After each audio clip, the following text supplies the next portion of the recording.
High, আমি পিউ আর তোমাদের সকলকে জানাই পিউয়ের পরিবারে স্বাগত। আমার পাড়ার পুজো পরিক্রমা তোমাদের সঙ্গে শেয়ার করতে চাই। তো এই প্যান্ডেলটা ছিল আমাদের বাড়ির কাছেই, খুব কাছেই, মানে ছোটরা মিলে করেছিল এই প্যান্ডেলটা, খুব সুন্দর লাগছিল। এরপরে চলে গেছিলাম আমাদের স্কুল মাঠে, আমাদের বাড়ি থেকে কিছুটা দূরে। এখানকার প্যান্ডেলটা আমার বেশ লেগেছিল, খুবই সুন্দর হয়েছিল। এগুলো সব নিজেদের হাতের কাজ। আর সত্যি বলতে রাত জেগে কালী পুজোর প্যান্ডেল করা মানে একটা সেটা আলাদাই অন্যরকম অনুভূতি। যদিও আমি কখনো এরকম করিনি, আমার ভাই করতো তাই দেখতাম।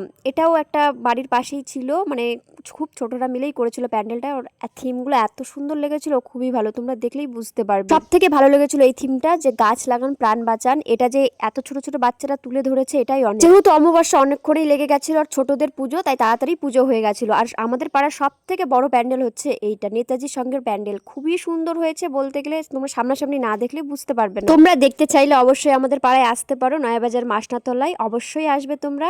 আর ভেতরের কাজগুলো এরকম ছিল। আর ঠাকুরটা তো সত্যি বলতে এতই অসাধারণ লাগছিল, মনে আমি চোখ ফেরাতে পারছিলাম না, এতই সুন্দর হয়েছিল প্রতিমাটা। এরপরে আরো এক জায়গায় হচ্ছিল খুব ছোট করে, সাধারণ করে। তো এই ছিল আমার পাড়ার পুজোর পরিক্রমা। তো তোমাদের কেমন লাগলো অবশ্যই কমেন্ট করে জানাবে। আর তোমরা চাইলে অবশ্যই আমাদের পাড়াতে পুজো পরিক্রমা করতে আসতে পারো।